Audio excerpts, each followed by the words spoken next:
ఇకపై మీకు ఇష్టమైన ఫేవరెట్ సీరియల్స్ యొక్క ఫుల్ ఎపిసోడ్స్ యూట్యూబ్లో అందుబాటులో ఉండవు. కేవలం సన్నెక్స్లో మాత్రమే ఫ్రీగా చూడొచ్చు. శ్రీవారు యమ హుషారుగా ఉండాల్సింది ఇలా మూతి ముడుచుకునున్నారు. ఏమైంది? ఇష్టం లేకపోతే అమ్మతో చెప్పొచ్చు కదా.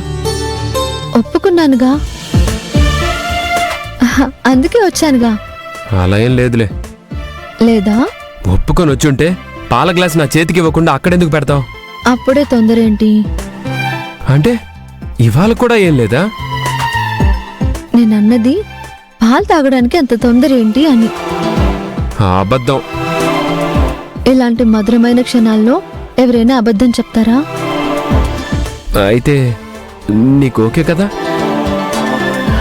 ఎన్నిసార్లు చెప్పాలా అభి? అంటే నువ్వు సంతోషంగా ఉన్నావా లేవా అని. నిజం చెప్పనా? ఇలాంటి సమయంలో అబద్ధం చెప్తారా అన్నావు. అందుకే నిజం చెప్పనా అన్నాను. చెప్పు. నాకు ఇష్టం లేదు. నేను అనుకున్నా, నాకు తెలుసు నువ్వు ఇలా అంటావు, నాకు తెలుసు. అభి, పూర్తిగా వింటావా? ఇంకా వినడానికే ఉంది. అయ్యో అభి, వినభి. వద్దు జనని, వదిలేసే. అరే చెప్పేది వినభి. నిజానికి ఇప్పుడు నాకు ఇష్టం లేదు.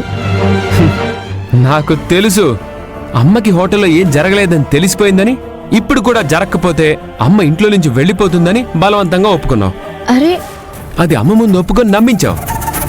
గదిలోకి వచ్చాక సీన్ మారిపోతుందని పాపం అమ్మకి తెలియదు కదా. అది కాదభి, నేను చెప్పేది విను. ఏం చెప్తావు?